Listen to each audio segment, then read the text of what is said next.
The job is about empathy. It's about knowing yourself. It's about knowing how other people act and like what they do, which is why I lean more towards comedy and theater acting, because that gives you more freedom and gives you more, I think, more accessibility to be honest.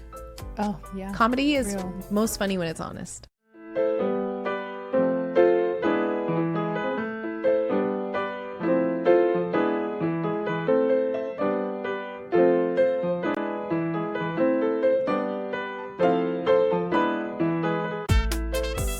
What's good, familia? It's your girl Adaliz Jasmine, and this is Hella Latino. Let's start from the beginning, because I love to start every episode with how do you identify and why? Whoa. How do I identify and why? Like just generally? Just generally. I identify as a person who works hard to be a good person. Say that one more time for the people in the back. I identify as somebody who works hard to be a good person. Because I do think it is hard work to be a good person. I get very upset when people go, it shouldn't be hard work to be a good person. You either are or you aren't. And I was like, no, actually, a good person is constantly working hard to be a better person. So real. So I work hard to be a good person, which means I cry a lot. I do therapy. I get into conflicts. I ask people, you know, what they're feeling and how they're feeling about me, not in the sense where it's like I care so much about what people think about me, but like I do. Like, how am I affecting you and how am I affecting the world around you? I think everyone cares. I think people are lying when they say they don't care. Everyone's lying. Everyone's a liar. Everyone is lying. They're liars. I'm like, it's a human thing. Yeah. It's human nature to care. It is. Maybe you care too much, like that's a different thing, but like everyone cares to a certain extent. Yeah. Right? Like I feel like that's all part of like, you know, the game of life. The game of life. Yeah. It's like learning and unlearning forever. And it doesn't stop. Yeah. I told my therapist, is this going to end at any point? She's like, no, because then you just die. And you're like, I'm like, okay, sounds good. Yeah. But you identify as someone, explain that to me. Like, when did you have the moment where you're like, I have to really work at this? I feel like I've always kind of like had it. I think like as a little kid, I used to lie a lot because I had like divorced parents. And I feel like that's like very common. And my dad would get really mad at me about it. Turns out in therapy, like all kids lie a lot. Like all the time. Like, and I thought I was like the worst person in the world. Also, my lies weren't crazy. They were just like really heinous lies. Cause like my mom has like some issues and mental illness and I have some abandonment with her. So like when I'd go to like school, I went to, for like 2 years, I went to like this rich kid school. I was like in a lottery to go to the school in La Jolla, California. Oh my God. Yeah. This is Darlene. I had just had this episode with Darlene, and she said the exact same thing. You guys probably went to the same school. I wonder, did she go to Darlene Lopez? Do you know her? I don't know. Explorer Elementary. Does that sound familiar? I don't know, but she had the exact same story. Like the La Jolla. I don't know that life, but two San Diegans that have said it. Yeah. Period. Wow. I have to meet Darlene. Darlene, if you're out there, Aquarius energy too. Call me. No, I went to the school, which is where I actually met my best friend. I've been best friends with her since I was 9 years old. Wow. Yeah, I was at that school and like all the kids' parents were doctors and stuff and all these things. Wow. So I would just like make up wild lies about like my mom is a doctor and she saved me from dying one time, and like I would just like make up crazy. My dad's an interior designer. I was like, and my dad, he does I forget the lies I'd make up about my dad, but I'll just make up one. So he had a different occupation. Yeah, my dad had a different occupation. I think he was like an astronomer at one time or something. Oh, wow. I don't know. Like I would just like, but like they were so like, it was so like if you're an adult, it's so like little kid just trying to figure out how to connect, and like they're like ashamed of like you know, not feeling like they have a place. That's you know? So sweet to look at yourself like that and to give yourself grace, right? I mean, I had a lot of therapy. I think also because my parents went through a messy divorce when I was little. I don't know. Are your parents still together? They're still together, yeah. So I don't know if this is still the case, but I know in the 90s, like if you come from like a very like violent, like messy divorce, you have mandatory therapy till you're 18. Oh. So whether it's like once a week or once a month. I was a once a monther, but like. Oh, so you've been in therapy for a long time. Yeah, I've been in therapy for a long time. Oh, wow. So is it like you've had self-awareness since you were young? Yeah, I have such deep self-awareness. I have anxiety every single day. Because I was going to say, I'm like this every single day. I was living like free willy, like, okay, just raw dogging life. And now I'm like, okay, I'm a little self-aware. Like, I can't be toxic anymore. I can't be toxic anymore. I can't. You can be self-aware and toxica. This You is know, your life. but We're it's just more living in it, anxiety. baby. It's more anxiety that way. Yeah. It's like, I know I shouldn't have done that. Yeah, but that's like the good feeling, you know, like when we have Yeah. those feelings of anxiety, or at least what my therapist is telling me now, she's like, when we have these feelings of anxiety, it's because like we want to have some reflection. We're always like, you know, clouding our brain with so much noise, especially whether you work in a social media space, so it's just like lots of noise, lots of distraction, lots of things. I mean, the world's on fire, and I'm like, you know, Every it's day. a little bittersweet. I'm not that mad at it. I mean, I'm getting like, you know, heart palpitations, but I think it's like for the greater good. I think we need to pop off. Like, I think it's about time we popped off. Like when Trump won, sorry, not to go on a complete tangent, but when Trump won, I was like, damn, people are really ready for revolution. Like, that's how I saw it. Absolutely. I didn't see it as like, oh, no, Kamala, like, you know, because I also like, I'm going to be honest, guys, didn't love her either. No, I'm like, abolish the two-party system. Yeah, I'm like, I'm not fucking with her. I mean, the only way I fuck with her is like on some identity politics shit. Like, I love to see a biracial woman win. Yeah. And that's it. Like, all the things that people hated about her are the things I actually liked. No, truly. And also, like, there was no one more qualified to be the president of the United States, I think, in years. Like, her qualifications are crazy. Like, she's a fucking super cop. Yeah. Like, super cop. She's a super cop. Like, you know, like, she was the perfect person to be president. So, before you guys go all over fucking keyboarding at me, I know. You know who I'm like really loving is the New York Mom Dani. Yes, I'm obsessed with him. I'm like, where's he been? He's been trying to figure out if he wants to like die for the like the state of New York, and I guess he decided, I mean, if they get me, they're gonna get me. But I don't think they will. I think there's so much backing for him.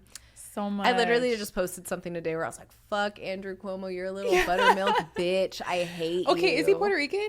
Andrew Cuomo? Yeah. No. He's just like all about Puerto Rico. Is he? I saw him at the Puerto Rican parade and said, or no, maybe it wasn't Italian. him. He's Italian. Maybe it wasn't him. It was someone else. It said like Puerto Ricans for Cuomo. Yeah. Uy.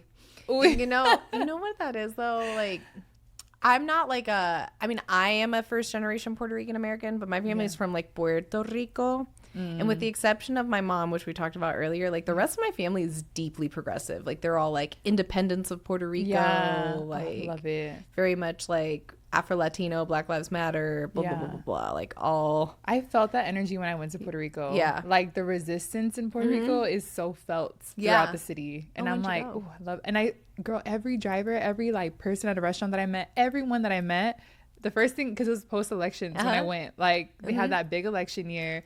It didn't go their way, but you know, It did go their way. And it was the week of they found out. And so I was like asking everyone, like, how do you feel? There was only one guy that was like, aquí no queremos comunismo, aquí no queremos socialista, aquí queremos algo. He was probably Cuban.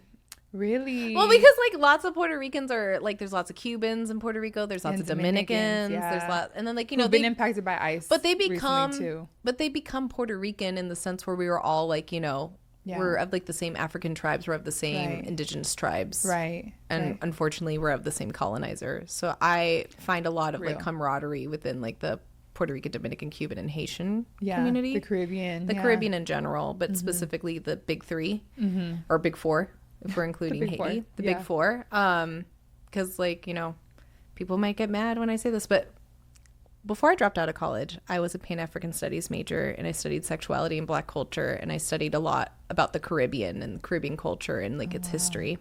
So I'm qualified to speak on it. Qualifications. I'm qualified.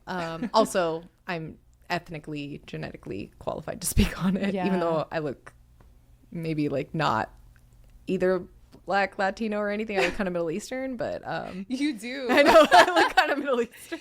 It's giving ambiguous. I think it's because my dad has a little Middle Eastern. I think my grandma, my grandma is Irish. They're all Irish.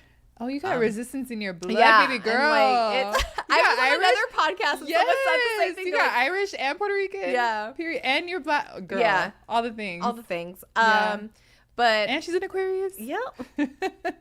Humanitarian through and through. Yeah, my Irish side has a little bit of Lebanese, so I feel like maybe that's like why everyone always thinks like I'm Lebanese, but I don't think it's like enough for me to count it. But it is my favorite food. Yeah. So love. Yes. If you have any restaurants. Yeah. You know. I do. There's actually quite a few in LA that are really good. Okay. Yeah. We'll go. I talk about identity real quick. Was there ever a moment where? because you have Irish and you have this biracial side, Afro-Latina. Was there a moment you didn't feel like you belonged in either box? Because I think that's the challenge, right? Like, how do you feel like you belong in a world that's not really, this land that's not really ours, but it is? And then two parents that come from different places. I struggle with it being first gen Honduran. I'm full Honduran. Yeah. So I can't imagine being like, and you biracial. look Puerto Rican. I get all the things. You know, one time I got Egyptian and I was like, period. Oh, I could see that. Really? You also look kind of Middle Eastern. You know, but so does our friend. Like, yeah, we all, Latinos just look Arab and Middle Eastern. Well, because they are a little bit. I mean, We are. Spanish people are pretty Arab, like genetically. So yeah, and also historically. Yeah. You know, the Moors. We know how it be. We know how it be. You know how it be. Yeah. Great question. I definitely did. I think especially because like on the West Coast, there's not a lot of like knowledge on Afro-Latinidad. Like there's no such thing as like a Black Puerto Rican or a Black Dominican. They're like, so you're Black and this? It's like, no, I'm Black and I happen to be of this culture. I was going to say in San Diego, you do not like. No. I grew up with all the non-Mexican Latinos because the Mexican community is really deep in San Diego, right? The Mexican Americans are like racist too. Yes. It's actually, no, I'm going to say it's high-key racist. Yeah, and I'm glad that you said it because people don't talk about it in San Diego. They are so fucking racist there. Yeah. And that is why I never identified as Latino up until my 20s. So when you talk about identity, I've always identified as half Black, half white because I was so tired of having to explain why my mom happened to be Black. And then when Mexicans would be like, well, I thought your mom was Latina, but why does she chunga? And I'd be like, what the fuck does that mean? Yeah. Or they'd call me the coastal N-word.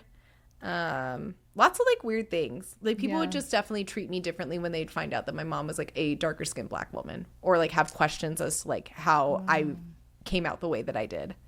Wow. Yeah. And that's why you just didn't claim that side. I just didn't claim. I just also like, I personally have a personal, we can get into it later. Maybe this is for another podcast, but I don't like the term Latino either.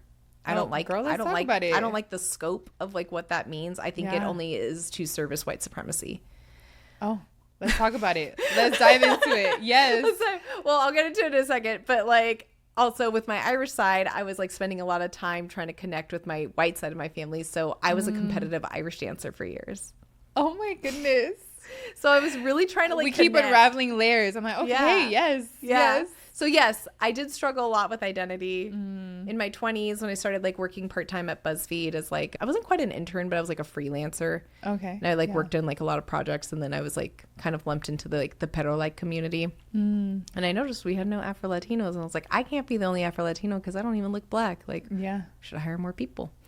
It wasn't until then I kind of like was like, okay, like I guess I'm like, you know, under this guise of like Latinidad. But I would always like let people know if like they found out I was Latino. I would always say Afro-Latino even before it was cool. Really? Even before so like, you had that terminology before. Well, I'm a Black Studies major. Oh, right. So I was always a part of the BSU, you know, like even though my mom kind of leans more conservative, she's kind of Candace Owens-y. She's always been like very like proud of her Blackness and like her Africana. Oh, I love that connection and culture. So wow. So you just had, and again, I want to go back to San Diego because I'm really glad that you mentioned it.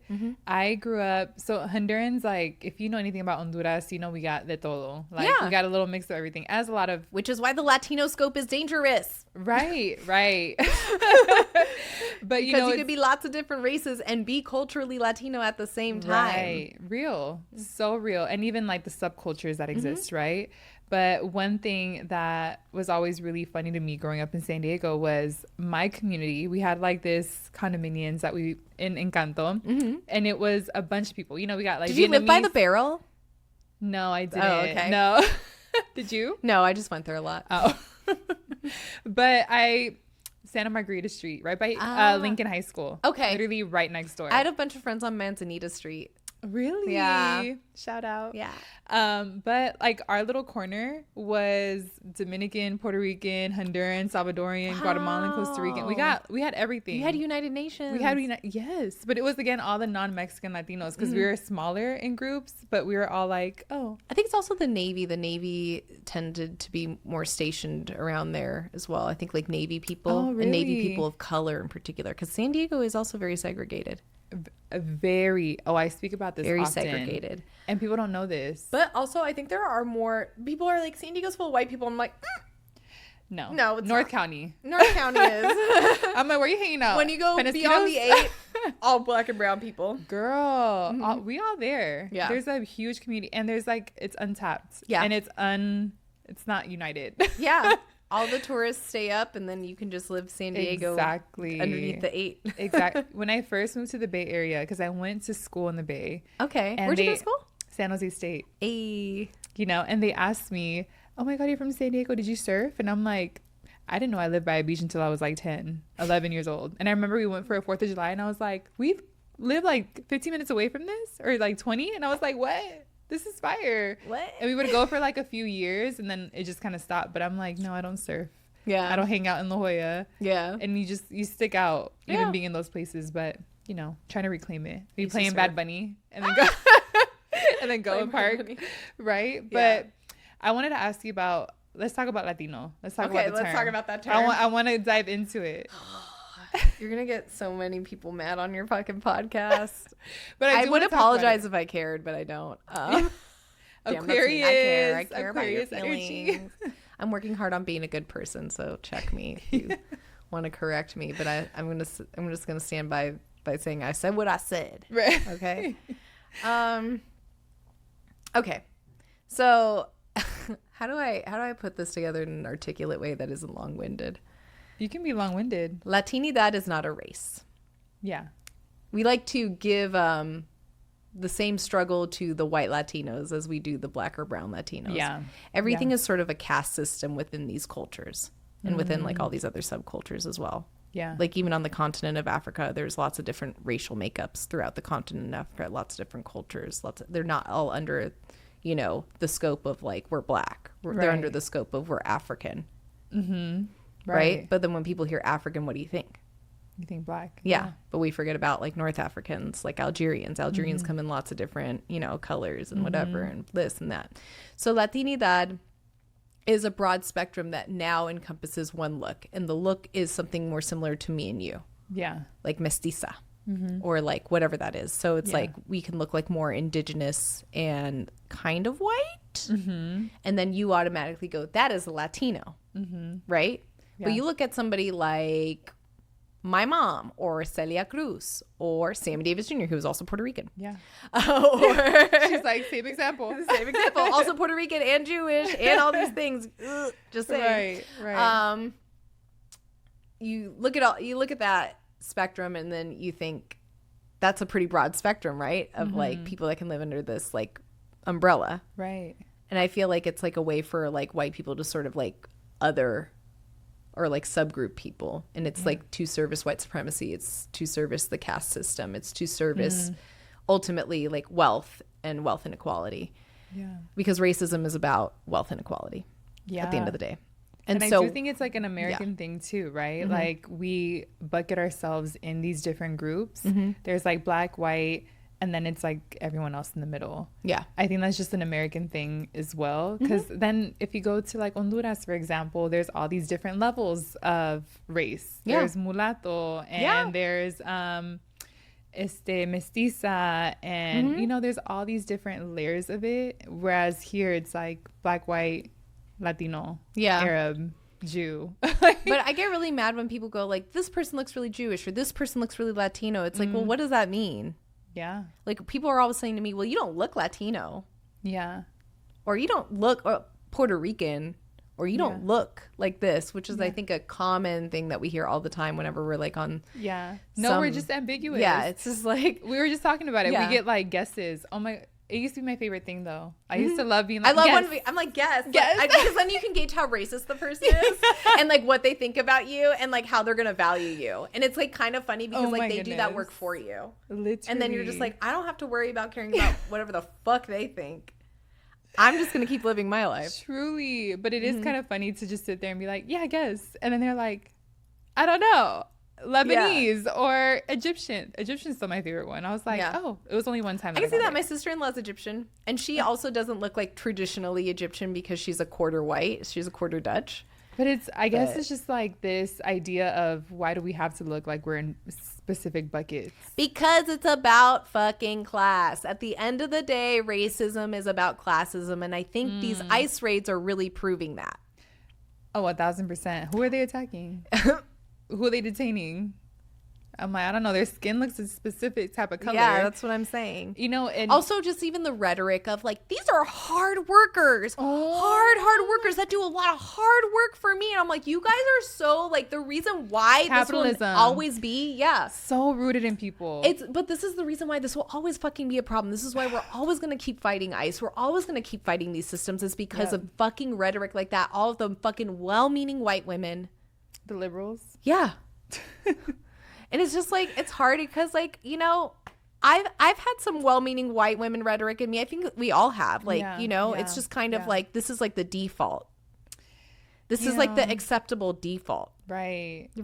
And it's, you know, there's so many things I could say, but that's been pissing me off. There's two things that have been pissing me off lately. I'm gonna talk about tell it. me. One is people holding up signs that say, I want to be on the right side of history. Because I saw it the first time and I was like, okay, that's cute. Second time, I'm like, oh, do you know what you're fighting for? Or do you just want to be part of, post a picture and say, I'm on the right side of history? Like, Save my maid! What do you, I saw somebody with a sign that said that, save my maid. Oh, it said that? No, but that's so, like, I saw people saying, like, save the big booty Latinas or save the, and I'm just like, I get there's an unseriousness about this because this whole No Kings protest. But the whole thing is about objectification and fucking like dehumanization, and you're literally dehumanizing and objectifying. But this is the reason why this is happening. And I'm like, sure, yeah, it's funny, but I'm like, you're really in a protest holding up a sign that says that? Like, for me, that's number one. That's been pissing me off. It's just these signs that I'm like, just show the ignorance and just show ego.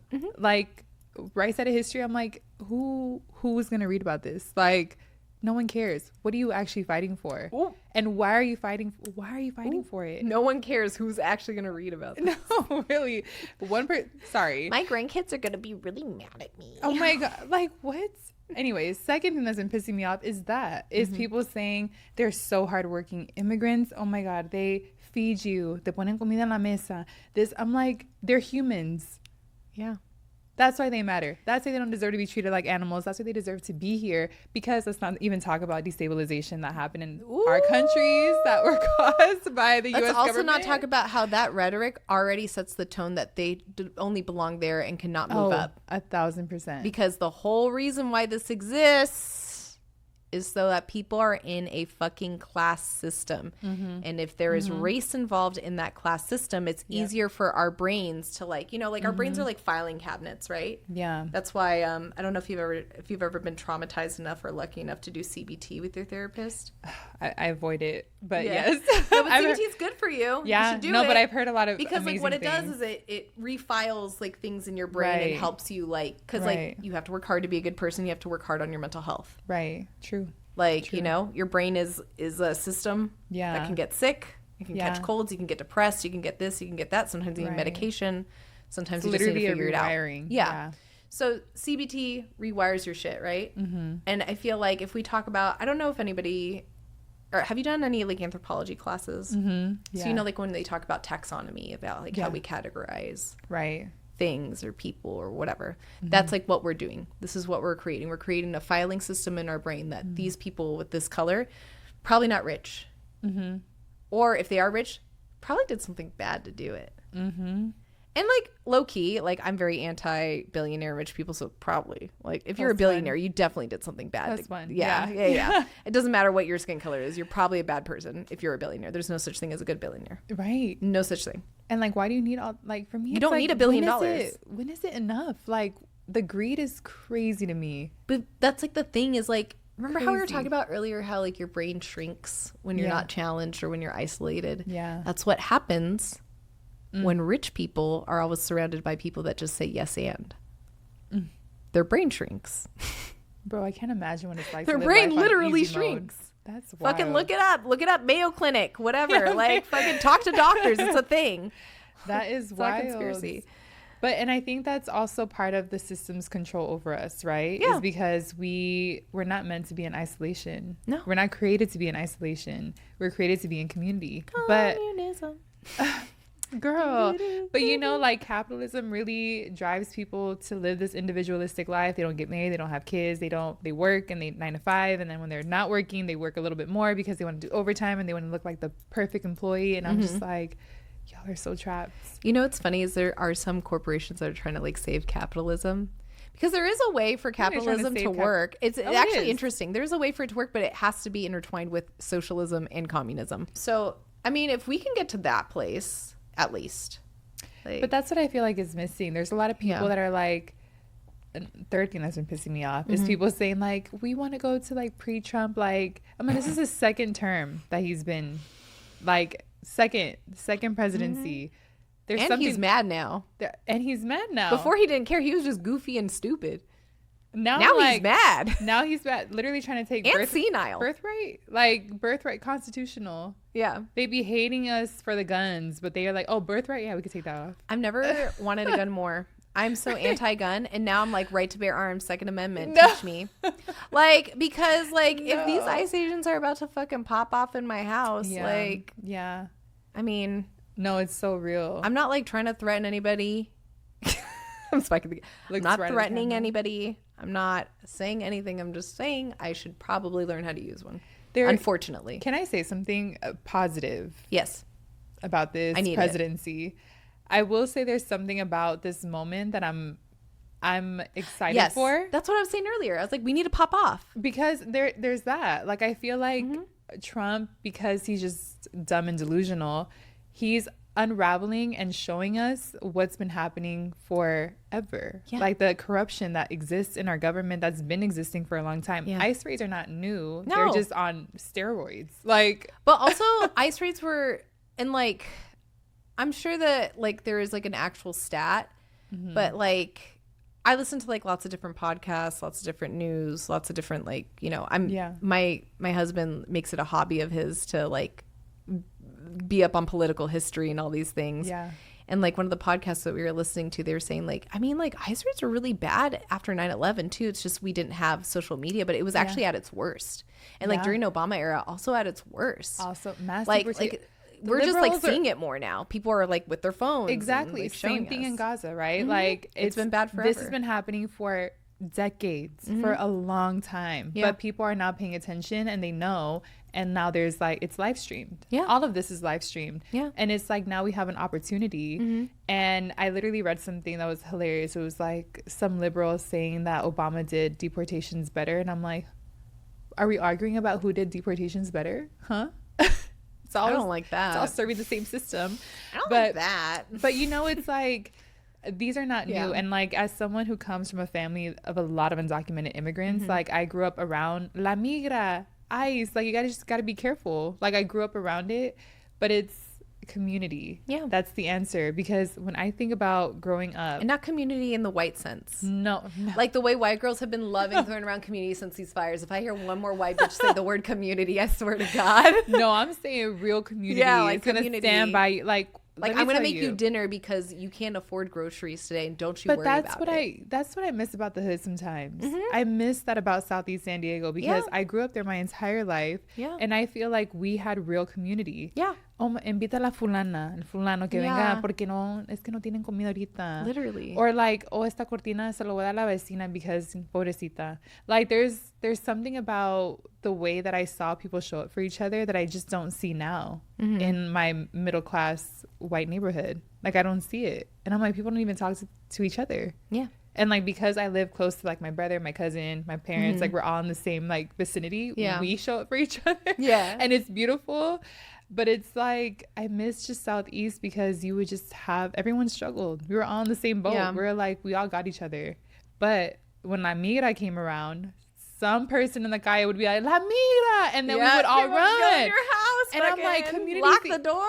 But that's what I'm like, how do you move in this moment? How do you move in this moment when there's so much access to information and there's so much that it's all connected to? And that's the worst part. I'm like, it's all connected. But how do you move in this moment? Because I know you deeply care about a lot of different issues that are happening around the world. How do you speak? How do you balance? How do you speak on it? I'm learning. I kind of want to cry when you say that. But you do. And that's partly why I'm going to give you your flowers.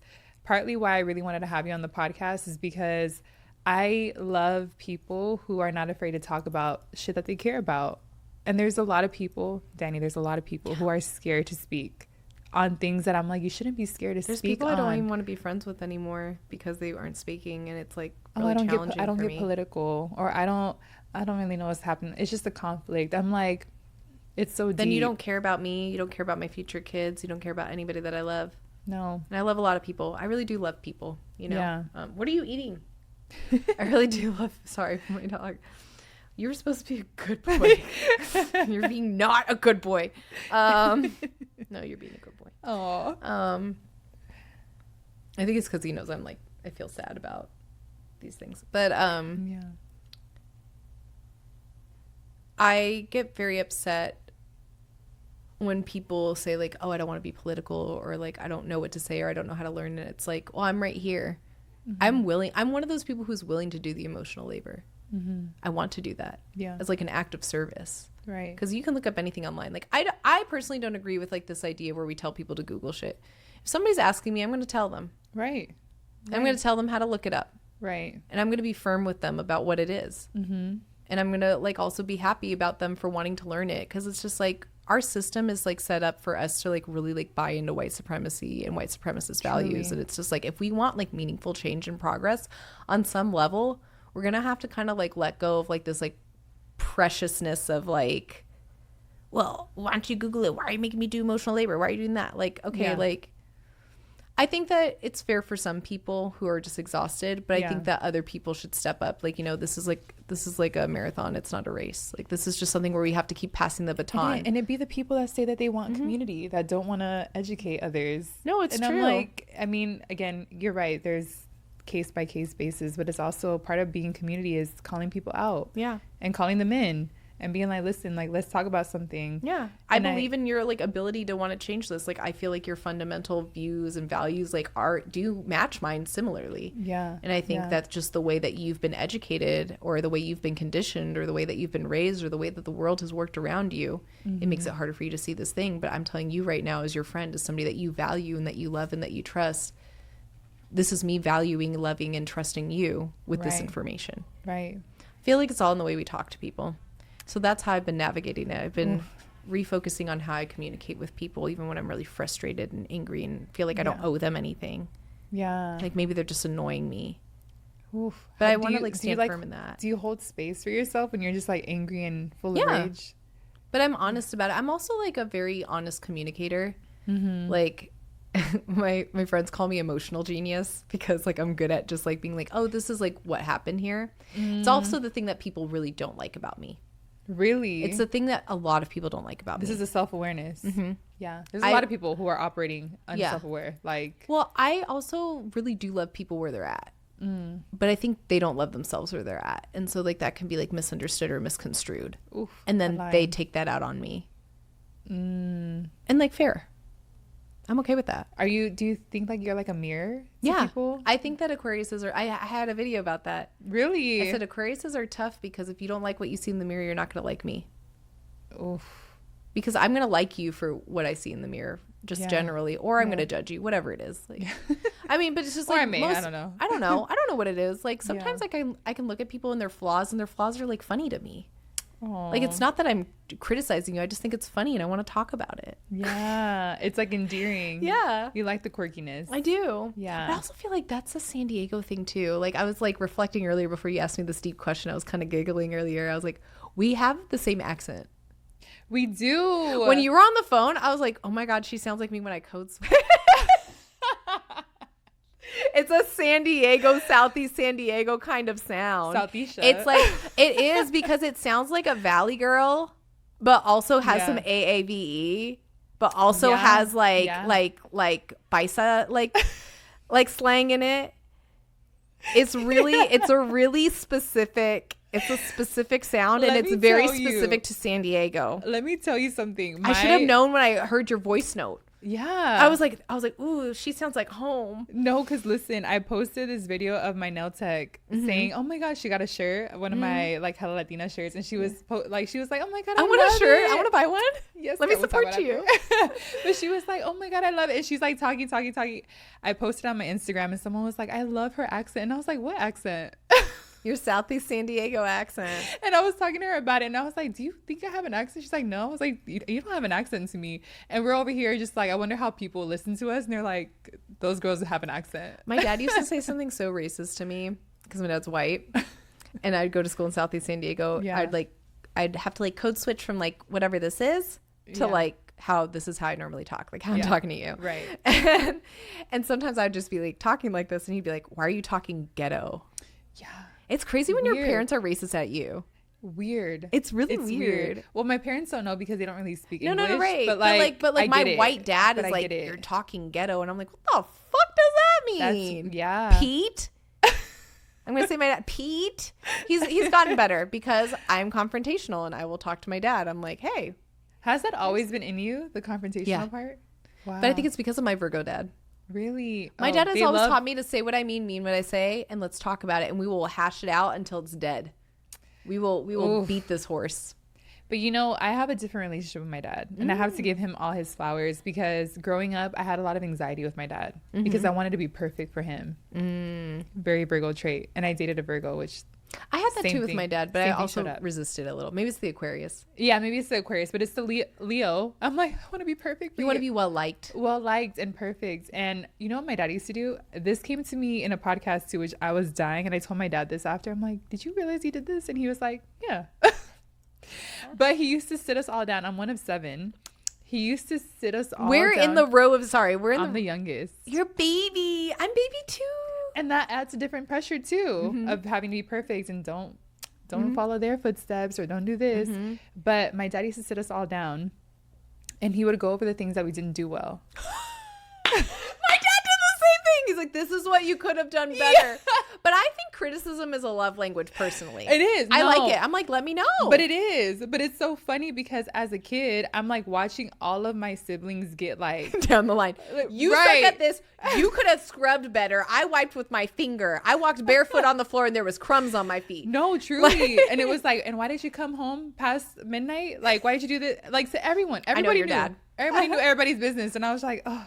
And I would be the youngest. And I'm like, I pray that he doesn't come my way. And so I tried so hard my entire childhood to be perfect so that he didn't have anything to say during those family meetings. And then it wasn't like a conversation. It wasn't like, let's talk about our feelings. It was like, okay, that's it. Bye. And I told my dad, I was like, did you realize he did that? He's like, yeah, what's the problem? And I was like, okay.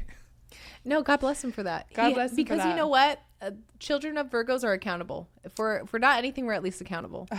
My dad was very big on, you say sorry, you know what you're saying sorry for. But you know what's funny about Virgos? They don't like to apologize back. I was gonna say, but they're so good at teaching you how to do the apology. But when you're like, hey, that, like when I told my dad, like, that was weird and fucked up when you used to say I talk ghetto, he's like, I don't know what the fuck you're talking about. Yeah. I'm just like, what do you mean I don't know what the fuck you're talking Weird. about? Like, no, it's their love language. Yeah. They gaslighting. They somehow flip it on you. I was gonna say, I was like, wait, what? Is it my fault? Like, I guess. Question, like, I feel like I got my karma when I dated a Virgo man. I was like, oh, I don't think I'm ready. I don't think this is I would never date a Virgo man. I love them. I think they're a lot of fun. They're great friends. Great friends. Being in a relationship, we should have been great friends and great fathers. Yeah. But being in a relationship with them, fuck. That's when I learned. I feel bad for all of my dad's girlfriends. No, truly. And my dad was like, my dad's hot. He was like a good-looking single dad. He was like, I was his wingman. Okay, Pete. Pete would flirt with you immediately. Pete has game. Pete would see Virgos you. He'd be like, Adaliz. He's like, it's like my daughter's name. It's cool. No, stop. Not cool. Pete. Who interior designed this place? Looks like shit. My dad loves to nag. And like, he's just like, he's so good. My dad's so smooth, so good. No, truly. The smoothest guy in the world. That's how my mom said that she got him. Yeah. Or that he got her. Because my mom is beautiful. Then my dad is like, he's cute. I think he's so handsome. You have to show pictures after. I think he's handsome, but he's not the traditional Latino. He's like more indigenous. You know, he's not the traditional like, oh, he's so handsome. I feel like that's super handsome personally. But I think he's handsome. And I think his personality makes him 10 times more charming. Yeah, because he's personality is everything. He's a jokester, and like he's funny, and he's so educated and so intellectual, but he also judges you a lot. But he says it to your face.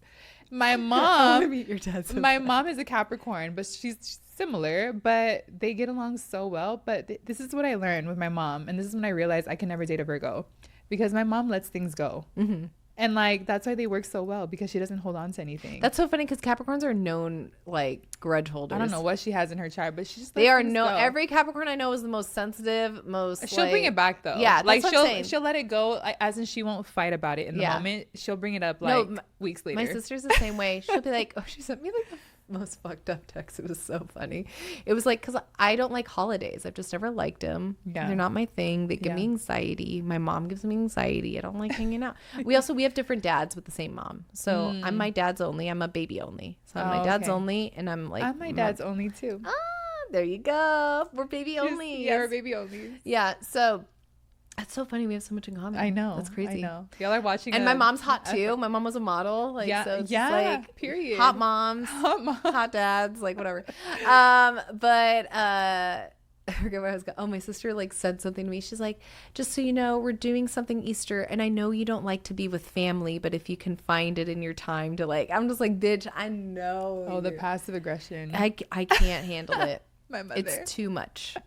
It is actually aggressive, and it feels like I'm being fucking like someone's stepping on my neck. Ugh. And all I want to do is physically fight when somebody does that. But I held it together, and we're fine. Like me and my sister get along really well, and I love her very much. But like, she also makes me insane.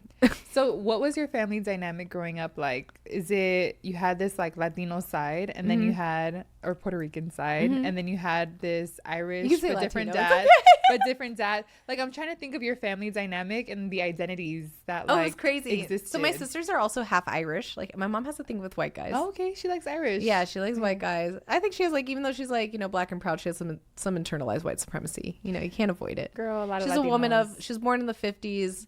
A woman of the 70s and 80s. Like you know, it's just what happens. It's part of like they beat it out of you. The colorism is really part of it's a nasty part of the culture that we don't give a lot of attention to. I think maybe now a little bit more.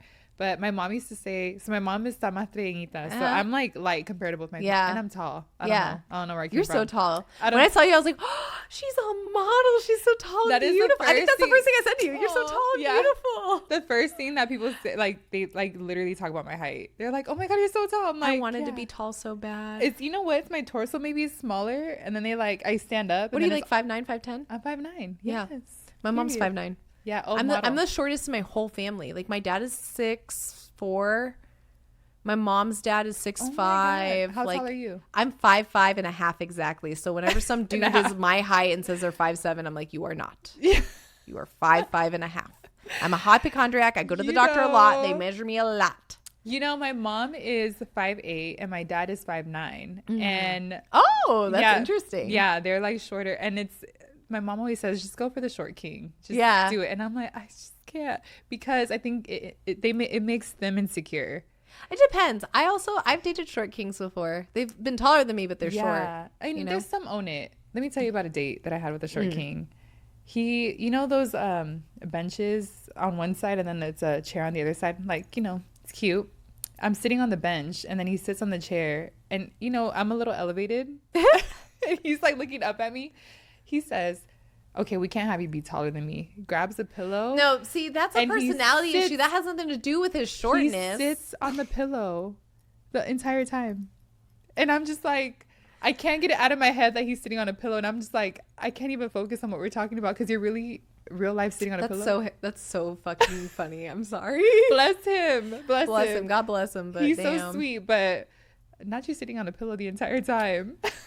For me, like, it's funny because, like, if you ever met my husband, have you seen pictures of my husband? Mm-mm. My husband's super handsome. Oh, like total babe show, like total beefcake. Like, he looks more Puerto Rican than I do because he's actually just half black, half white. So he just looks, you know? Yeah. And whenever we're in Puerto Rico, people will speak to him in Spanish and speak to me in English. Like, no, me. I was like, no, pero yo hablo español. They're like, no, nena, I speak in English. I'm like, okay. And then they talk to him and say, mira, papi, pero ¿qué tú quieres? Like, you know? He's like, he doesn't speak very good Spanish. But he's very tall, very handsome, very whatever, right? Like, you know, very traditionally like handsome guy. But I've always like, I don't really have a type. Like, I really like if you're funny. You have to be really funny and you have to be really smart. I actually don't care how tall you are. Really? I really don't. Yeah. I don't care how tall. I really like, I'm very like, I hate this term. I'm very sapiosexual. So like, what does that mean? It just means like, I just like you if your brain is good. If you got a good brain and if you're going to challenge me and if you're really smart, I want you to be smarter than me. Yeah. Like, you know? Yeah. I want to grow. I'm trying to be with somebody where I can grow. Real. Like, I want expand my mind. I want somebody. I don't mind having arguments and disagreements. Like, I like it. She's like, it's even though he's wrong all the time. No, he's lots. That's your Virgo dad side coming. Yeah, out. I know. I have a Virgo moon. Are you really? Oh my goodness. I have a Virgo moon and I have a Cancer rising. So I'm a psychic. Wow. I'm a psychic sensitive. I'm a psychic pedantic crybaby. That's what it is. Psychic pedantic crybaby. Yeah. So, okay, sorry. Identity. Going back to that. Oh, shit. How did we get into that? Short Kings? How did identity play a role? And how did you start to own, like, what did owning your Puerto Rican side look like? Because I think when we talk about owning your Latinidad, people think it's like the traditional things, like wear the hoops and this. I'm like, no, not the stereotype. Like, how did you really own your history, where you come from, your people? You know, it's so funny. And I feel like a lot of Puerto Ricans would resonate with this. I don't know what it is, but like people really hate on Puerto Ricans when we're just like happy to be Puerto Rican. Like I can mention it one time and some people will be like, I get it, you're Puerto Rican. And I'm just like, what the fuck? Like I mentioned it one time. Yeah.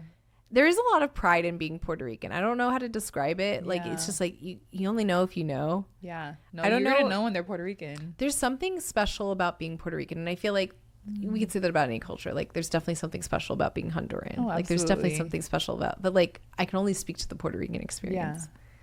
I love being Puerto Rican. I love that my family is from Puerto Rico. No shade to the New Yorkers, but I love that my family is from Puerto Rico. You're like, they're from the island. Yeah. And like they're from all over. I have like family in Santurce, in Hato Rey, in San Sebastián, Corozal, like everywhere, right? Yeah. But people there are just like, you know, they're good to you. There is like a lot of community there. Yeah. Like one time I was swimming in a random lake, or let me start the story over. On the way to the lake, our rental car got stuck at the bottom of the hill and it kept slipping up this steep hill. No. And all these other cars knew how to get up it, but we were stuck and my husband was like, oh, like trying to figure it out. He was getting stressed out and we were in El Campo. Like we had no service. It was kind of scary. I mean, not really for me because I knew the Puerto Ricans have your back, but my husband's like freaking out. And I was like, these two people pulled over and they're like, okay, we're going to help you. This is kind of what you have to do. I think you have to shift the car into gear. They're like, just try it. And then so they went up and then we were alone.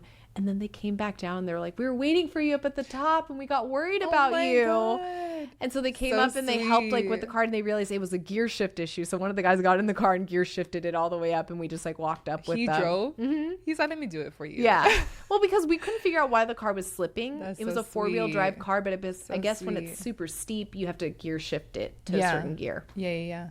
And so they figured that out and then they took us to the place that we were trying to go to. That's so sweet. And then when we got to that beautiful lake, because there's a bunch of little cataratas and lakes and like all these things, like they're all over the island, all these like little secret swimming holes that you can go to. So we were just trying to find another secret swimming hole because they're all getting bought up by white people and they're privatizing it and charging you to go in. There's one outside of my grandma's house in San Sebastian that I used to go to for free all the time. And I had to pay. No, you had to pay like $40. Santo Rey. It's like they love to just own. I hate it. It makes me so mad, but that's a different story. So we're at a different watering hole that's free. That's free. That we can enjoy. Right. And it's clean, you know? And then another like group of guys come in there. They're just smoking weed. They're chilling. And my gold necklace fell off. And I didn't notice. And it came off. And then the guy came back. He's like, hey, you left your necklace. And I was like, so thank you. And he's like, yeah. He's like, I don't want you to leave there with that. That would make me feel bad. Oh my God. That would have been snatched up if you were in Spain. I think like so. Or anywhere else, really. Yeah. Like, it's just the people there are good. Yeah. They're good people. Yeah. That was the biggest eye-opener for me when I went to Puerto Rico for the first time. I'm like... It's safe. The New Yorkers are so different. They are. Than the Puerto Ricans on the island. Ricans are cool too, don't get me wrong, but Puerto Ricans are just different. They wildin'. Yeah. They outside. They're like, outside. They're like, the car is booming. And I'm like, you know, I went to the island. I was like, oh, people are like chill, still like perreo, like, but it's like it's an island. Like they have that island feel to them. Time really does move slower there. I swear to God. I can be like chill. 3 days in Puerto Rico and it feels like a week. Yeah. And not in a bad way either. Yeah. Just like, oh, this is nice. No, I really felt that. I'm just outside more. But can we talk about how the pride of being Puerto Rican is tied to being a colony? Yeah. That's what it is. You figured it out. I was like, I don't know what it is. Oh, but it's so blatant. opener. It's so clear. But people don't always know that. Like I'm saying for we're in occupied territory. Should I say it? Should I not? Better My yet. ex is Puerto Rican. Oh, okay. Puerto Rican Virgo. I'm sorry. That sounds like hell. He was so sweet though. He was. I mean, you know, we had Did our he cheat problems. on you? No. Okay, no. good. Because they're notorious. Like bless up. Yeah. But he was so proud of being Puerto Rican. He was half. But that's why. I'm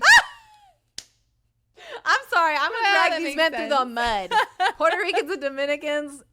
I'm just kidding. But he was so proud, and it's funny because every Puerto Rican I've ever met has been so proud to be Puerto Rican, and it wasn't until I learned about the history of how you weren't allowed to even have your flag out at one point. I'm like, oh, this is so much of this is so ancestral, and you don't even know. Like you don't even know why you're so prideful. You know, similarly to the Palestinian story, you know, Palestina. Although Palestine definitely just like, I mean, we can't even, it's Palestine is the It's one like, thing that breaks my heart and makes my heart beat at the same time. Like it is, when we say Palestine, once Palestine is free, we'll all be free. Like that shit is so real. I've felt that way since I was a child. Both of my grandmothers, my Irish and my Puerto Rican grandmother, very, very, very, very, very, very, very pro-Palestine. Because they know the liberation is all tied. I've been free Palestine since I could articulate what that was. I knew exactly what this is. I knew that these people are, you know, basically an internment camp in their own place. For decades. Yeah. And now scattered all around the world. Like I saw a sign one time, somebody said the bombs that they used on us in Vieques, they're using on you in Palestine. Like they tested it on us and they used it on you basically. Yeah. And when I see that, like one of my best friends, she's Palestinian. I think about her every day. I mean, I obviously like text her almost every day or every other day. And I'm just like, I can't imagine like the pride, right, that I feel like as a Puerto Rican person, like the way Hurricane Maria made me feel, the way, you know, Donald Trump, even his first presidency, the way he was like treating us like we're animals, like throwing shit into the crowd, like. Or that fool that was like, it's a island of garbage, like. Yeah. The rhetoric around right, it. just, you know, the feeling of we're subhuman. That's already hard enough, but then like looking at my friend and watching her she can watch a live stream of her entire lineage, her entire culture getting wiped off the earth. Not just dragged through the mud. Like Puerto Ricans, we're dragged through the mud and we're getting colonized, but we're not wiped off the earth. They are wiping Palestinians off the earth.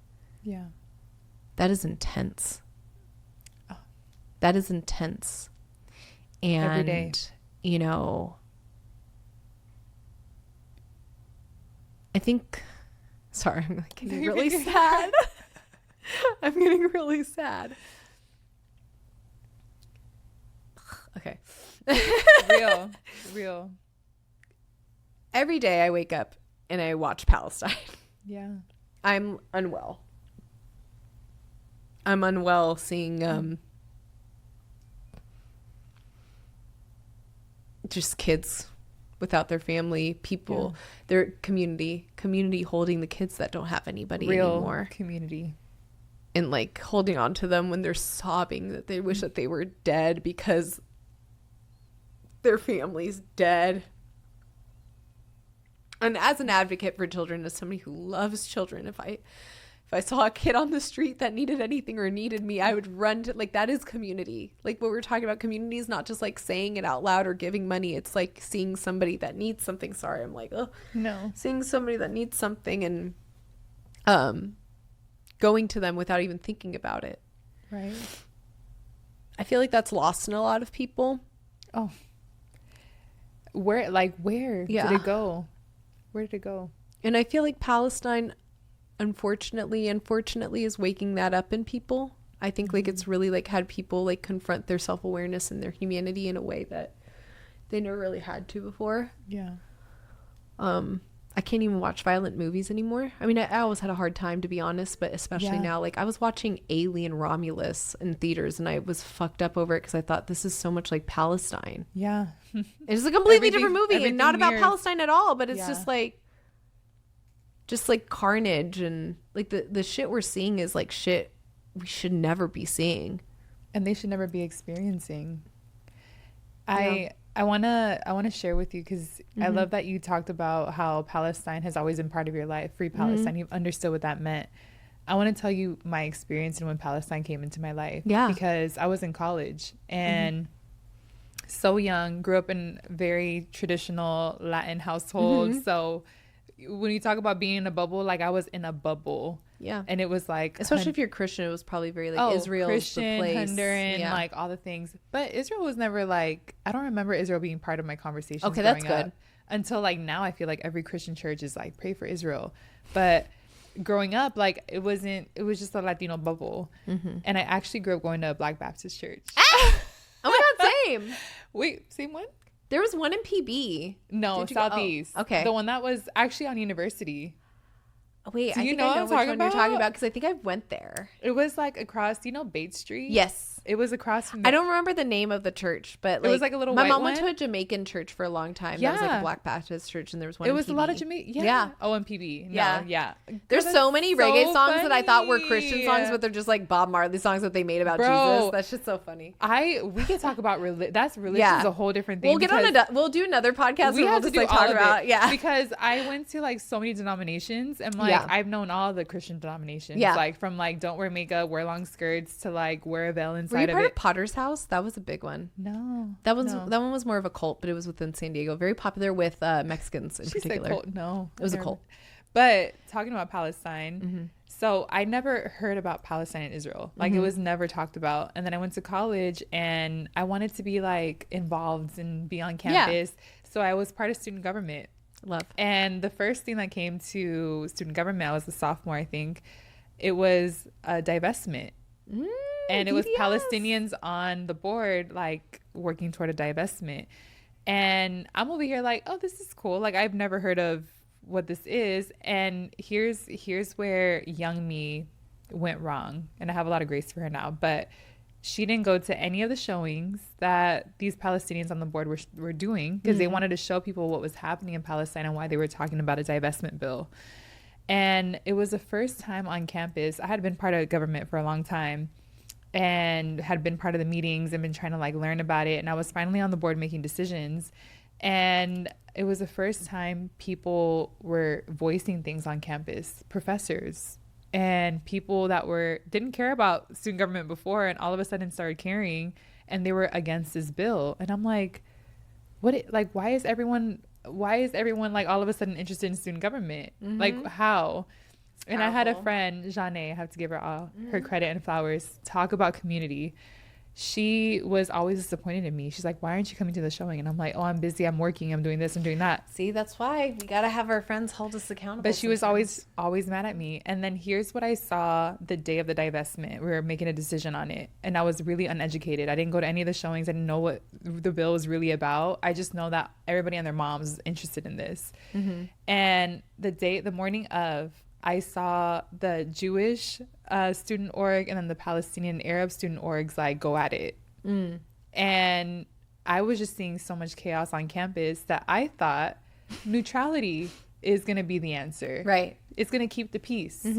So I'm sitting there and it gets to me and I vote neutral. And the way that Janae looked at me, she just like had the face of disappointment. And I like could have cried now because I didn't know at the time. I was like, I'm just neutral. I want to keep the peace. I see how people are not at peace. And she stopped talking to me. And it was like, I lost a homegirl. And I never knew why. And, but it's a cute story after. But I made it my thing. I'm like, how did I lose a friend over this? And I want to get so familiar with what's going on because I don't want to be in that position again where I'm losing someone I love. And I'm also like, people are looking at me sideways like, why are you voting? Like, why are you voting neutral? Like, people were questioning me, and I was like, did I do something wrong? And so I went into a deep dive, started reading books about Palestine, and girl, the way that my heart broke learning about Palestine, and this was years ago. This is before all this shit popped off. And a year or two after, I had graduated already, and I texted Janae, and I'm like, I am so sad that I lost this friendship, and I'm also sad that I didn't know why I lost it until now. And she just like gave me so much love and grace, and she was like, yeah, I was really disappointed, and I didn't know how to talk about it. I didn't know how to tell you. And she basically told me like a whole paragraph on like why she was disappointed and what she expected of me. That's so beautiful though. Oh, I love that. She is. And that's what I want community to be like, because I know a lot of people who think neutrality is the answer, just as young me thought, right? Like, oh, you gotta just be neutral. But it's like you're picking a side when you're neutral too. Yeah, you are. And you don't realize it. And I hope that we all can be the Janaes and just voice it out loud. Mm-hmm. Here's what you should read. Here's what you should watch. This is what you missed during that Literally time. what we were talking about earlier. I was like, sometimes like real community. Like, you know, I know some people. I know, just like, no, but that's beautiful. That's like, that's the shit. So side note, but connected. I'm also a director, right? And I am a writer, and I'm working on a short film right now. Yeah. I'll probably be fundraising for soon, but hopefully not. Hopefully I get all the funding I need. It's about friendships that are growing apart. And what it's like to grow together and like having difficult conversations and talking about the elephant in the room. And it's exactly this. Oh, it's like we're either going to grow apart or we're going to grow together, and either one is fine. Yeah. But it's just like we have to stand firm in like what our core principles are, and like do these core principles like align with each other, and can we grow to be better people together? Yeah. Oh my God. Right? All the things. So it's so connected to like what you're doing. But this one's a dark comedy. This was a dark comedy. Mine it's is like all touchy-feely. No, I wanted to like touch on it with humor because like we all go through this. We don't see it represented. Our films are very much not rooted in like communication or relationships or like what people go through and like how to communicate with people with wherever they're at or whatever they're doing. Right. So I'm trying to create more of that, and I'm trying to create that space, but to like, sorry for the soft plug, but it was in relation to like what you're saying. But when I hear you tell me about this stuff, it makes me want to do art more. Oh, that's like the point, because I've been feeling very like, should I just like stop everything I'm doing and become a doctor? Real. Like, or so maybe just do both. Maybe just do art and be a doctor. I could do it. Is that manic? I don't know, but I can do it. But here's the thing, like, when these moments of resistance, these moments of like shit and chaos, that's when you lean into art. And like, that's when you lean into creating things that are going against that grain. And like, I read something that was like, if you're creating art that's not problematic, then you're creating propaganda. Yeah. And I'm like, we need to talk about all these things. When you think about music, when you think about art and culture, it all forms from resistance. Reggae. Do you know the story of reggae? I do. My mom was huge on reggae. It's actually how me and my husband connected, because both of our parents were reggae heads, and we'd just get lost at reggae festivals all the time. We had that in common. Virgo dads and reggae heads. Reggae is like a whole genre of resistance. Yeah. And you can't even talk about reggaeton without talking about reggae. Period. Because reggaeton came from Jamaican immigrants that were in Panama. Yeah. Talk about it. It did not come from Puerto Rico. Did not come from Puerto Rico. I'm not mad about Although that. it got popping in Puerto Rico. It did. Perreo got but popping in Puerto also, Rico. if we're going to talk about that, we're going to talk about how salsa's not Cuban. It's not It's not Cuban. It's New Rican. Thank you. So it's Puerto Rican by proxy. Thank you. So stop trying to steal our shit. And we will give up reggaeton if you give us salsa back. Okay? Okay. But it's actually salsa is a literal melting pot of Latino cultures. It is. Immigrants and first gens. Because Johnny Pacheco was kids of he was Dominican. He was the kid of immigrant, no? Yeah. Right? I think Johnny Pacheco is or Willie Colon, sorry. Willie Colon is Puerto Rican. Pacheco is Dominican. but grew up in Puerto Rico. Willie Colon, one of them was like a first gen. It was like a kid of an immigrant. I think it was Ruben Blades because he's Panameño. Oh, that's what it is. Yes. Yeah. I studied this before I dropped out. So I do know the history of salsa. Can we talk about what you do? Because we need to get to that. For those that are meeting you for the first time, what do you do? I do lots of things. I'm in LA, so that means I have lots of jobs. Yeah. My main job is I'm a director, writer, actress. Yeah. Accidentally fell into directing because I just, I felt like I was more than just somebody that wanted to be told what to do as an actor. I wanted to create. I want to act in the shit I want to make. Like, I want to tell people what to do. Yeah. And what's funny now is like I'm getting all these acting jobs now, and I'm just like, fuck, I just want to focus on my directing. I just want to act in Oh, wow. And I'm also getting directing jobs too, so it's great. I mean, I've really it. found my niche, and like things are popping off for me. Like Kelly said, July is my month. July is my time, and then the next 8 years are going to be very fruitful for me, apparently. Oh, beautiful. According to my chart. Claim it. So I am claiming it. So I do that primarily. I'm also for like job for making consistent money. I'm a personal chef. Oh my God. Okay. So vocal air fry, because is that how you met me? I was wondering how we met. No, I don't know how we met. I just started following you. I think you just followed me on vocal air fry, right? Or did you follow I followed you on Dani. No. Wait, I don't know how we met. Did you? Because I went to a Me Too event, and then I just followed a bunch of people, and you were one of them. Okay, great. Maybe that's why. Yeah. Okay. But vocal air fry, when I found it, I was like, this is genius, because I love food, and I love cooking, and I love to eat food. And you love astrology. And I love astrology. And the way that you would talk about some of these signs, I would have sent it to all my friends. Like, oh, bro, that's so you. Thank you for being a fan. I've chilled out on it because it's been hard to make art in these conditions. I don't know if you saw my post yesterday. It's like these conditions.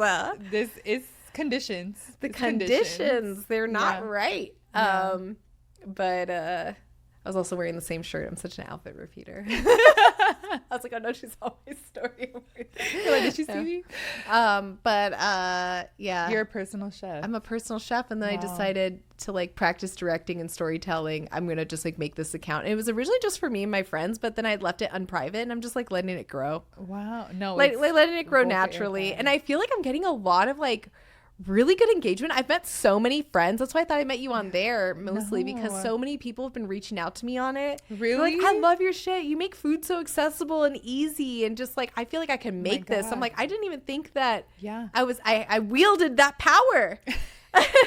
Like so many random people. Yes. I've met like lots of people with even blue check marks that have like a bunch more followers than me, and they're like reposting my shit. Yeah. And they all hit me up and like, come on, you had momentum. You got to 1,000 followers. Like keep going. Yeah. You got through the hard part. Right. So I'm going to start making them again. Please. I started with a niche. I started with astrology because I knew that was a way to hook people, and it was kind of like funny for me. Yeah. I love one of the videos that you have is like you have this whole thing about some sign, and then you're like, but astrology's not real. Yeah. I think it was the Aquarius one. Oh, was it? I was like, she's hilarious. I was like, the astrology's not real anyway, so it's like whatever. And your voice is so perfect for it too. So funny. My friend Chandler he watches my videos on mute, I found out. And I was like, bitch, it's a part of the gag though. Like, fuck you. Use it. Yeah. No, the voice is everything. Don't worry. Linguine and Clams is coming up next. I didn't do anything for Gemini season. I feel bad. So that's giving Gemini. Yeah. Don't show up. Don't show up. I'm going to say that. I'm going to steal that. I was like, my friend Adaliz said it's giving Gemini, so I didn't show up. So he didn't show up. My podcast is a Gemini, and it's so funny because I'm like, that explains its fickleness. Like, sometimes I go ghost, and then I come back, but then I got things to say. Yeah. And it's a purpose and intention. I feel like art should just be made when you're feeling something. Yeah. Or else it's just like the idea of pushing out content's crazy. But it's all rooted in this idea that we're operating in capitalism. Yeah. Because I'm not falling for it. The thing is, people ask me all the time, why don't you do this full time? Why do you still have a 9 to 5? Like when I said, I was like, is this your full-time job? But for a long time I questioned it, and I was like, maybe I should, because I did have a moment where I left the 9 to 5 and I did this full time, and I felt like the passion left because I was no longer doing it because I loved it. I was doing it because I needed to make money. Somebody told me that art isn't supposed to be full-time. No. Like this is really art to me. Like having conversations, having people. And that's why it's a good podcast. And thank you, my love. But having people like you on here that are like really representing culture, but also you're representing the connection between cultures. Because I think sometimes we get siloed, right? Like, hella Latina. But I'm like, that's why I have hella brown, because I'm like, there's a lot of us. There's a lot of us out here. I know. And I realized I was shitting on Latinidad when I was like, I'm on a hella Latin podcast. Like, oh, God. But it's real. Yeah. This is something that we need to talk about, though. Yeah. It's not a race. I think I think we all just want to belong. And sometimes we want to find the group where we belong in. But I'm like, man, we are so interconnected. We really are. When you look at the history and colonization and even immigration, we're all such hard workers. We're so hardworking. We work hard. We want to be on the right side of history. But we could be at brunch right now if we had Kamala for president. But even like, girl, like the connections between all of our different countries, and I'm not saying just Latin America. I'm talking about all of the countries. World. Talk about the Ottoman Empire, the British Mandate, and how all these Arabs came into our land. Like, talk about tacos al pastor. Where'd that come from? The Lebanese shawarma. But it's not halal because it's pork. But you know. It's haram. Right? It's haram.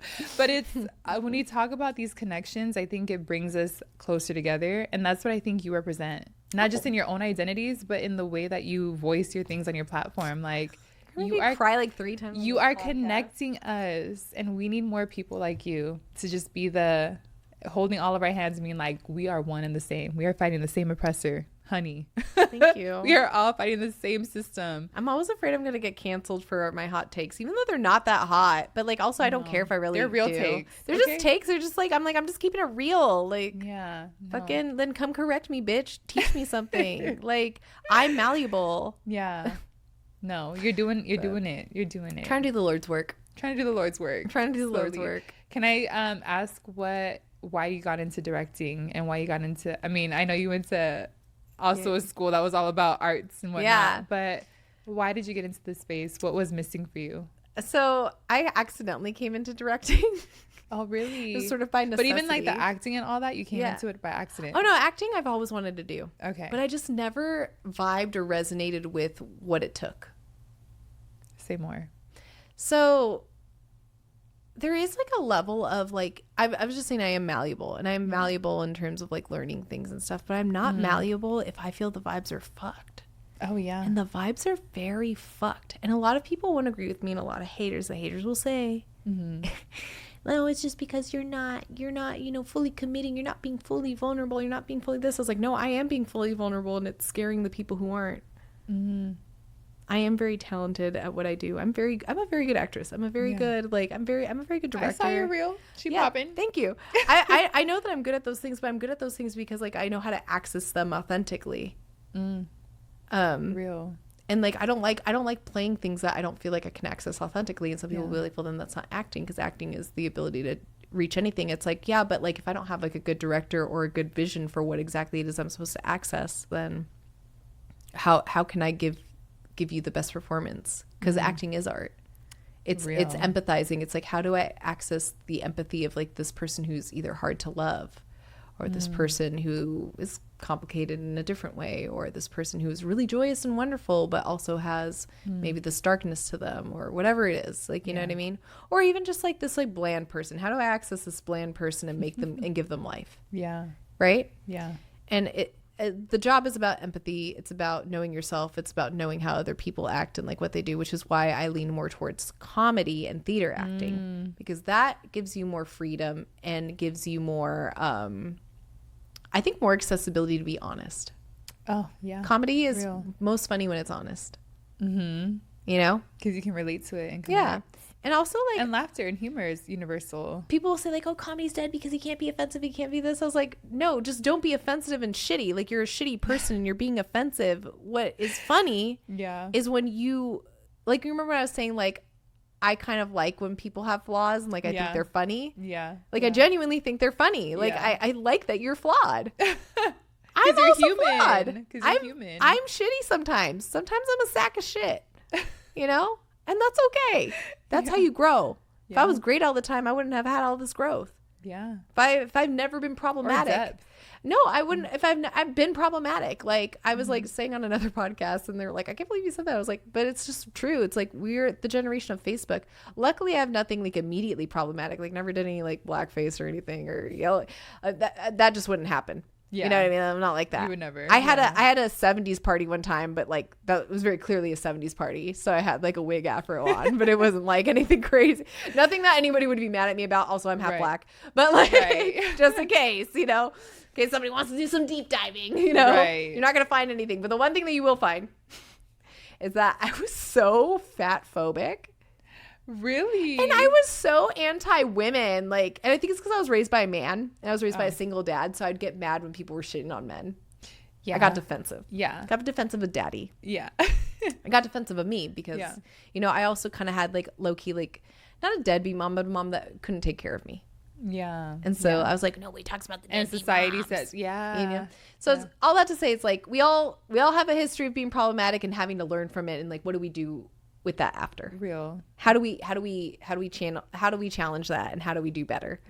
Right. And how do we give other people grace for it? Right? That's the thing, is like, that's why I think cancel culture is a vehicle to also service white supremacy, because how are we ever going to get meaningful change or anything if we don't give the people the opportunity to change? There are some people who cannot change. I don't believe Donald Trump can change. I don't believe Elon Musk can change.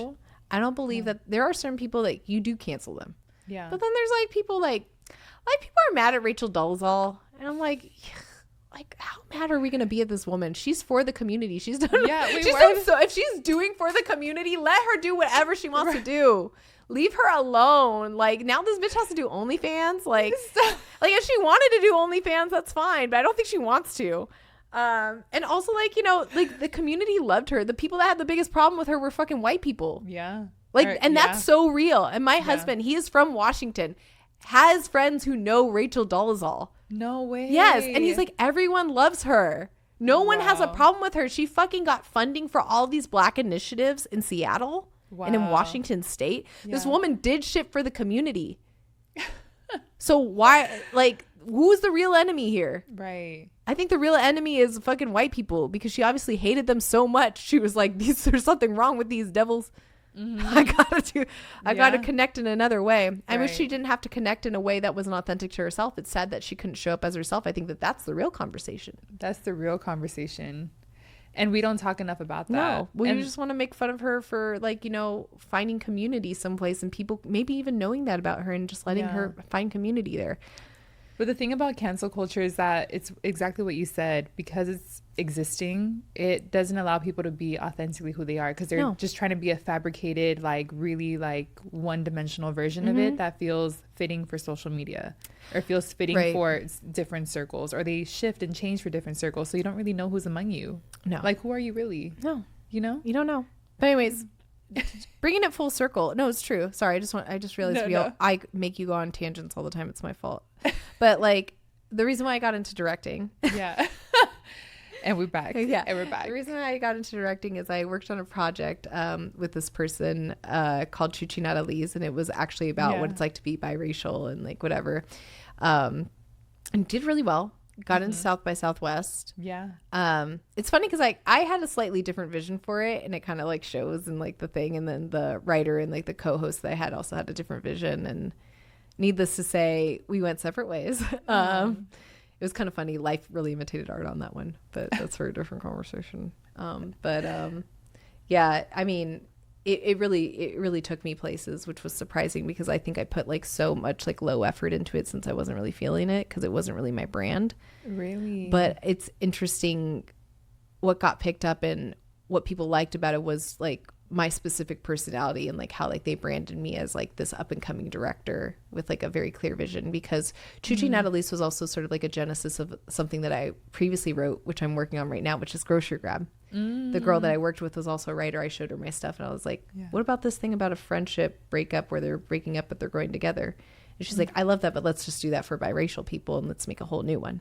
Oh, wow. So I wanted to ride with my original idea.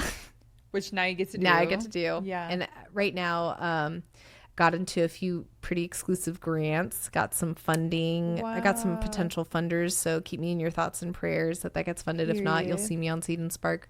We are sponsored by a 501c3 through the Alliance of Women Directors, which is very difficult to get. So if you do donate to me, it is a tax write-off. And if you have a marketing thing that you want, because there is going to be marketing within the film that we will seamlessly integrate. Like if you're a small business or whatever, you can get a dollar for dollar tax write-off. Yeah. So if you own like a skincare company and we're trying to sell your skincare on the show or make you content for it, if you donate $5,000 to me, that's $5,000 you do not have to pay to the government. So if you're trying to tell the government a nice fuck you and you want to give to art, not just mine, find 501c3 projects to donate to. Yeah. And you can make your tax dollars actually go to community. I love that. Okay, period. So I wish I could talk to you forever. I know. At some point I have to let you go. It's 5:12. Oh my God. I've been like, here forever. People are going to be like, will these bitches shut up? Or they're like, I love it. Want more. I want to ask you 2 questions. Sure. To wrap up. One is if you can tell young you anything, and if she's watching this podcast and she's looking at you. I talk to her a lot. What would you tell her? What would you want the biggest takeaway for her watching this to be? I feel like I'm always talking to young me. I always think about young me. Even when I was young me, I would think about, what is old me going to think about young me? The hyper self-awareness. I'm being serious. Yeah. I think, I'm newly 35. I know, look young. I'm still young. I'm newly 35. And I don't know, there was something when I was young. I was like, at 35, I'll have it figured out. I don't know if it was like a self-fulfilling prophecy. There's something that has happened at 35 where I'm now just like, I really know who I am. And what I mean by that is like, I'm not like stuck in one way. I'm always growing. I'm ever changing. I'm working hard on being a good person. Yeah. And I guess what I would tell myself is I would love for young me to know that it's okay to just be confident and to go for the things that I want and not ask for permission. I'm still telling myself these things, like even with this project and stuff. Yeah. Just like going for it. Because like, what do I got to lose? You don't. Going for it. And also wishing that I told myself, because I have dyslexia and dyscalculia, and I used to really believe I was stupid. And I thought I would probably be a doctor or something too. Like I wanted to do it all. I wanted to be a doctor and an actress. That's what I wanted to be. Love it. I maybe go back in time and go to med school. Yeah. I know this isn't a what would you do if you go back in time, but I think it's She said, but I'm adding it. And I'm adding it. I would remind myself that I am smart and I am capable. And that it's okay to like ask questions, and it's okay even if I feel like I'm going to look stupid. I don't look stupid when I ask questions. I'm asking a question. I'm trying to grow. I'm trying to learn.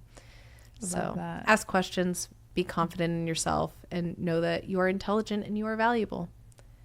Period. So that's what. Well, this leads me to my last question, and that's, what do you want to manifest for our community, for our people? Oh, so much. I want to manifest so much. I want to manifest liberation. Yeah. And not only manifest it, I want to participate in the liberation. I want to be an active participation, an active participant in our collective liberation. Yeah. I don't want to just dream about it. I want to participate in it. I want to make it happen. Yeah. What does liberation look like? Liberation looks like fucking free healthcare and good healthcare. Because I'm also a postpartum delay volunteer. I do a lot of things, but specifically for Black and brown women, because you need a medical advocate. Yeah. I think regardless of like, your racial makeup, you need a medical advocate if you're a woman. Yeah. We get misdiagnosed a lot. We get mistreated a lot. There's lots of maternal death. The highest maternal death rate is in the United States. And we have like the most advanced medical system houses possible. Right? Yeah. I want medical liberation. I want food liberation. I want everyone to have access to good, healthy foods. Good foods. I want there to be regulations on foods. We're already losing so much regulation on foods. Did you hear about fast food restaurants now coming up with a chemical to battle Ozempic? That has to be that. I really don't want to believe that's true. There's something on it. I don't know too much about it. I really hope this is a conspiracy, because that is so evil. It's evil. Yeah. That's why I'm like, food liberation is I almost cannot believe that. And I hope we are so mistaken. Because that is just, we're in hell then. Yeah. We're in hell. Anyways, yeah, food liberation, medical liberation, educational liberation. I want to get rid of redlining. We, went to school down in Southeast San Diego. Yeah. Shout out. Yeah. Southeast Stand up. Honestly, SCPA was such a good school. Oh my God, I wanted to go there. It was the true definition of diversity. Yeah. We had Bloods and Crips in the same class. Singing, doing musical theater. Yeah. We had trans gang members. Yeah. That was crazy. So real. And nobody really bullied there. It was weird. Yeah. And like the people who did it were like little white girls and they were the minority. Also, we had lots of black and brown teachers. Really? There was so much. There was there was socioeconomic diversity. There was like diversity in sexuality and race and culture and language. And what was the connection point? Art. Yeah. So I feel very blessed that I got to go to that place. I love that. So yeah, liberation for all. That is what I manifest for our community. Collective liberation. Collective liberation. Mm-hmm. This is so beautiful. I really could talk to you forever. I know, same. Let's just hang out. And cut. Yeah.